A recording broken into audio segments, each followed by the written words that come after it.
তিনটে প্রস্তাব দিয়েছিল খালেদা জিয়ার কাছে। জানাজার ইমামতিত্ব করলেন বাইতুল মুকাররম মসজিদের খতিব আল্লামা আব্দুল মালেক হাফিজাহুল্লাহ।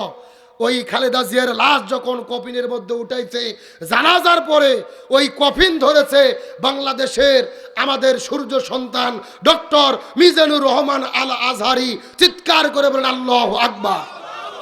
আজহারি ভাই খালেদা জিয়ার কফিন ধরেছে, আল্লামা মামুনুল হক কফিন ধরেছে, তাম পৃথিবীর বড় বড় মানুষেরা জানাজায় এসেছে। বাংলাদেশ থেকে বিদায় নিয়ে চলে গেলেন তিনবারে প্রধানমন্ত্রী আপসহীন দেশ নেত্রী বেগম খালেদা জিয়া। খালেদা জিয়া বিদায় নিয়ে চলে গেলেন। আজকে তার জানাজা হলো বাইতুল আপনার সংসদ ভবনের দক্ষিণ প্লাজায় মানিক মিয়া অ্যাভিনিউতে। কত লক্ষ মানুষ উপস্থিত হয়েছে যার হিসাব জানা নাই।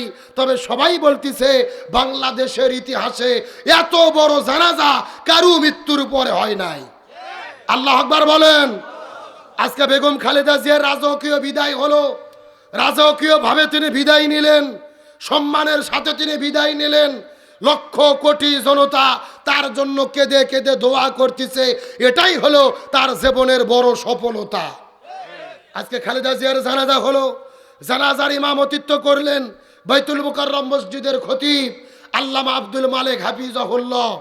ওই খালেদা জিয়ার লাশ যখন কফিনের মধ্যে উঠাইছে, জানাজার পরে ওই কফিন ধরেছে বাংলাদেশের আমাদের সূর্য সন্তান ডক্টর মিজানুর রহমান আল আজহারি। চিৎকার করে বলেন আল্লাহু আকবার। আজহারি ভাই খালেদা জিয়ার কফিন ধরেছে, আল্লামা মামুনুল হক কফিন ধরেছে, তাম পৃথিবীর বড় বড় মানুষেরা জানাজায় এসেছে। পাকিস্তানের স্পিকার এসেছে, ভারতের আপনার পররাষ্ট্রমন্ত্রী এসেছে, তারপরে তাম পৃথিবীর বড় বড় কূটনীতিকেরা এই জানাজায় উপস্থিত হয়েছে। সব রাজনৈতিক দলের নেতারা এই জানাজায় উপস্থিত হয়েছে। এমন জানাজা বাংলাদেশে এর ইতিপূর্বে ঘটে নাই। বাংলাদেশের সবচাইতে বড় বড় 4টে জানাজা হয়েছে। জোরে বলেন কয়টা? 1 নম্বর জানাজা হয়েছিল শহীদ প্রেসিডেন্ট জিয়াউর রহমানের। আমাদের তখন জন্ম হয়নি, মুরব্বীরা বলতে পারবেন। আর 2 নম্বর আল্লামা সাইদি, যার জানাজায় আমি নিজে গিয়েছি। আর 3 নম্বরে গত সপ্তাহে জানাজা হয়েছে শরীফ ওসমান হাদি। আর এই 4 নম্বরে জানাজা হলো বেগম খালেদা জিয়ার। এই 4টে বড় জানাজা। আজকে খালেদা জিয়ার জন্য তাম পৃথিবীর মানুষ কান্না করে করে দোয়া করতেছে।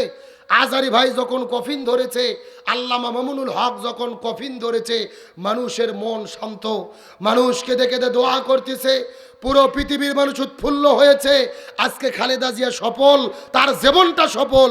তার কারণ খালেদা জিয়া শুধু বিএনপির নেত্রী না, তিনি বাংলাদেশের 18 কোটি জনগণের নেত্রী। আজকে জামাত ইসলামের ভাইরা তার জন্য দোয়া করেছে, শিবির দোয়া করেছে, চরমোনাই খেলাফত হেফাজত জামাতের আমির জানাজায় উপস্থিত হয়েছে। আল্লামা মামুনুল হক, চরমোনাইয়ের পীর, এনসিপি, তাম বাংলাদেশ আজকে খালেদা জিয়ার পাশে দাঁড়িয়ে গেছে। কারণ একটাই, খালেদা জিয়া কোনো দলের নেত্রী না, তিনি হলেন বাংলাদেশের দেশ নেত্রী। তিনি সমস্ত জনগণের নেত্রী। তিনি ছিলেন ঐক্যের প্রতীক। পুরো বাংলাদেশের যে কোনো সংকটে তিনি দাঁড়িয়ে গেছে, সংকট মোকাবেলা করে সমাধান নিয়ে এসেছে। ভালো করে বোঝার চেষ্টা করবেন। এই বাংলাদেশের 2 জন নেত্রী, একটা হলো জননেত্রী শেখ হাসিনা, আর একটা হলেন দেশনেত্রী বেগম খালেদা জিয়া। হাসিনা পালিয়ে গেছে, দেশের লোক বলতেছে হাসিনার কখন ফাঁসি হবে, আমরা মিষ্টি বিতরণ করব। কথা কন না কে? আর খালেদা জিয়া বিদায় নিয়েছে, মানুষ কেঁদে কেঁদে দোয়া করতেছে। এটাই হলো 2 নেত্রীর পার্থক্য। একজনের ফাঁসি চাই, আর একজনের জান্নাতে যাওয়ার জন্য দোয়া চাই। এর কারণ হলো একটা, খালেদা জিয়ার সম্পর্ক ছিল আলেমদের সাথে, ইসলামের সাথে। আর হাসিনার সম্পর্ক ছিল ভারতের সাথে, নাস্তিক মুরতাদ বেঈমানের সাথে। খালেদা জিয়াকে বলা হয় আপসহীন দেশ নেত্রী। অতি অল্প বয়সে তার স্বামী মারা গেছে। স্বামী মারা যাওয়ার মাত্র 10 বছরের ব্যবধানে দলকে নেতৃত্ব দিয়ে তিনি প্রধানমন্ত্রী হয়েছিলেন। স্বামী মারা যাওয়ার পরে 2টে ছেলেকে বড় করেছেন। তারপরে আবার তার ছেলে কোকোকে হারাইলো। তারেক জিয়াকে দেশ ছাড়া করে বিদেশে পাঠানো হলো। খালেদা জিয়াকে বিদেশে পাঠানোর কথা বলা হয়েছিল। খালেদা জিয়া বলেছিল, বিদেশে আমার থাকার জায়গা নাই, এই দেশই হলো আমার ঠিকানা। আজকে সেই শেষ ঠিকানায় স্বামীর কবরের পাশেই তিনি শায়িত হলেন। খালেদা জিয়াকে বলা হয় আপোষহীন দেশনেত্রী। ইরশাদের বিরুদ্ধে আন্দোলন করেছে, জালেমের কাছে মাথা নত করেনি। হাসিনের বিরুদ্ধে আন্দোলন করেছে, তার বাড়ি থেকে বের করে দেওয়া হয়েছে, জেলের মধ্যে বন্দী করা হয়েছে, তারপরও দেশ ছাড়া হয়নি। খালেদা জিয়া প্রমাণ করেছে আসলেই তিনি আপোষহীন দেশনেত্রী। এ ভাই, আপনি যে দল করেন করতে পারেন, তবে সাদাকে সাদা, কালোকে কালো বলতে হবে। ওই খালেদা জিয়া যখন হসপিটালে অসুস্থ হন, জেলখানায় বন্দি করেছিলেন হাসিনা, তখন শেখ হাসিনা 3টে প্রস্তাব দিয়েছিল খালেদা জিয়ার কাছে। কয়টা প্রস্তাব?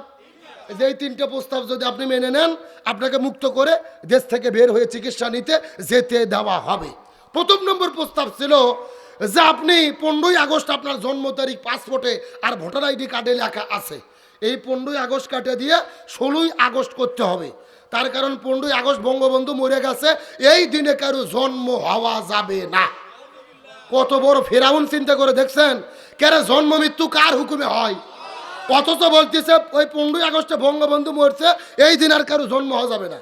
আর 2 নম্বর প্রস্তাব দিয়েছে আপনার ব্যাপারে যত মিথ্যে অভিযোগ আছে এগুলোকে স্বীকার করতে হবে যে আমি অপরাধ করেছি। আর 3 নম্বর অভিযোগ হলো আপনাকে মুসলেখা দিয়ে দেশ ছাড়তে হবে, জীবনে রাজনীতি করবেন না, বাংলাদেশে ফিরবেন না। খালেদা জিয়া বলেছিল আমি জীবন দেব, তারপরও দেশ ছাড়া হব না। আল্লাহ আকবার বলেন। আজকে দেশের জন্য খালেদা জিয়া কাজ করেছে, আর হাসিনা কাজ করছে ভারতের জন্য। আর এই জন্যই পালিয়ে কোথায় গেছে? কথা কন না কে? ওখানে যাই কি বসে আছে? মাঝে মধ্যে কিন্তু ফসলাই বলে আমরা সীমানার কাছে আছি, যে কোনো সময় শর্ট করে ঢুকে পড়তে পারি। আমরা বলতেছি ম্যাডাম আসেন, এটা তো আপনার বাবার দেশ, আপনি আসেন, আপনি শর্ট করে ঢুকবেন, আর আমরা আপনাকে ফট করে ফাঁসির দড়ি গলার ভেতরে ঢুকাইয়া দেব।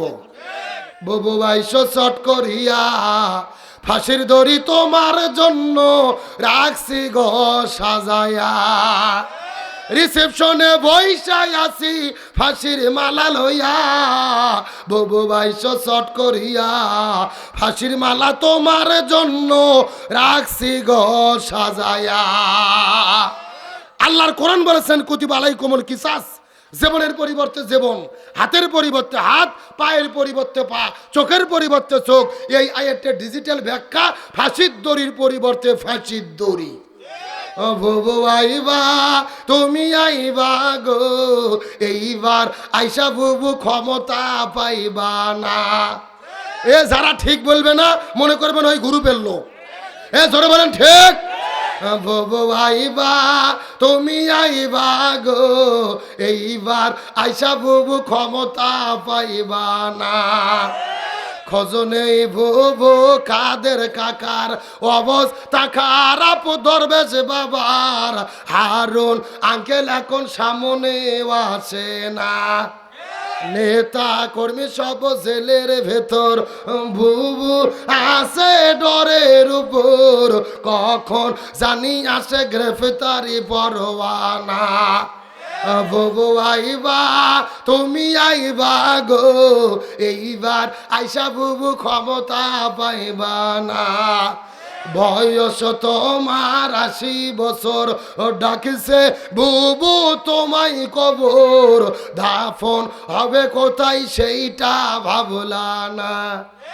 বুবু আইবা, তুমি আইবা গো, এইবার আইসা বুবু সিয়ার পাইবা না।